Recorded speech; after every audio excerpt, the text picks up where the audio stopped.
स्वागत है आप सभी का आपके अपने YouTube चैनल पे। तो देखिए एआईबी से संबंधित काफ़ी सारे क्वेश्चंस आ रहे हैं चैलेंज के लिए कि कौन कौन से क्वेश्चंस चैलेंज करना चाहिए और क्या हमें करना चाहिए। तो देखो यदि तुम्हें 1% भी किसी क्वेश्चन में डाउट है कि इसका आंसर जो आयोग ने दिया है वो सही है, तो आपको जो है चैलेंज नहीं करना है। काफ़ी सारे लोग पहले ही चैलेंज कर चुके हैं और चैलेंज के साथ सबसे बड़ी समस्या ये है, आप पर क्वेश्चन यदि एक क्वेश्चन चैलेंज करने जा रहे हैं तो आपको 500 रुपये की फ़ीस वहाँ पे करनी है। और कहीं यदि आपने जो आंसर सजेस्ट किया या किसी ने भी सजेस्ट किया, यदि उसका आंसर चेंज नहीं होता है या वो क्वेश्चन डिलीट नहीं होते हैं तो वो 500 रुपये आपको रिफंडेबल नहीं होंगे। ठीक है, यानी वो पैसा आपको वापस नहीं मिलेगा। ये एक क्वेश्चन की बात हो रही है और एक क्वेश्चन से आपके रिजल्ट में बहुत बड़ा इफेक्ट नहीं पड़ने वाला है कि यदि आपने 44 पाया है तो उस क्वेश्चन के डिलीट होने से आप पास नहीं हो जाते, जबकि 2 से 3 क्वेश्चन डिलीट ना हो। तो 2-3 क्वेश्चन से कुछ आपका होगा यदि 44 है तो। और उसके अलावा भी आपको आपत्ति उन क्वेश्चंस पे लगानी है कि जो क्वेश्चंस आपने गलत किए हैं।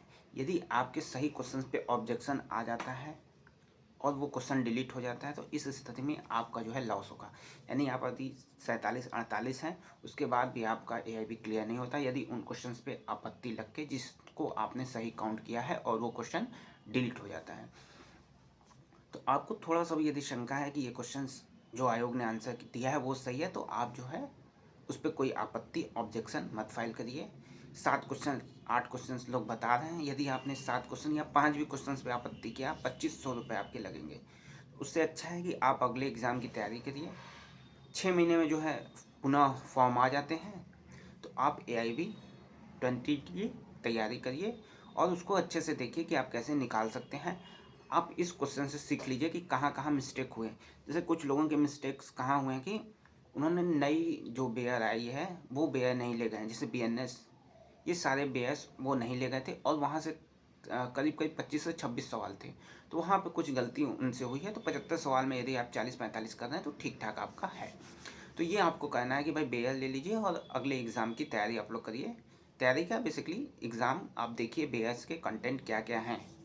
ठीक है, तो बेफालतू फिजूल की वजह से आप जो है ऐसा नहीं कि जो क्वेश्चन कोई भी बोल दे रहा है कहीं से आप इंटरनेट पे सर्च किया, किसी भी वेबसाइट से लिंक निकाल के वहाँ पे आयोग को दे दिया, ऐसा नहीं। कोई अथेंटिक वेबसाइट होनी चाहिए, ठीक है, या अथेंटिक कोई बुक होनी चाहिए। किसी भी बुक का सोर्स वहाँ पे आपको नहीं चलने वाला है। तो ये सारी चीज़ें हैं।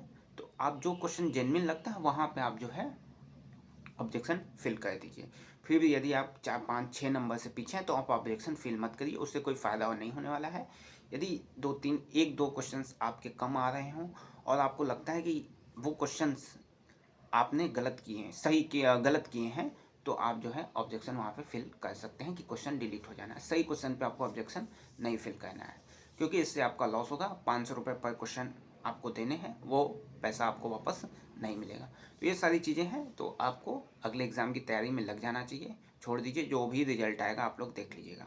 ठीक है, तो यही सारी चीज़ें थी। कोई क्वेश्चन है तो आप कमेंट बॉक्स में अपने क्वेश्चंस को पूछ सकते हैं।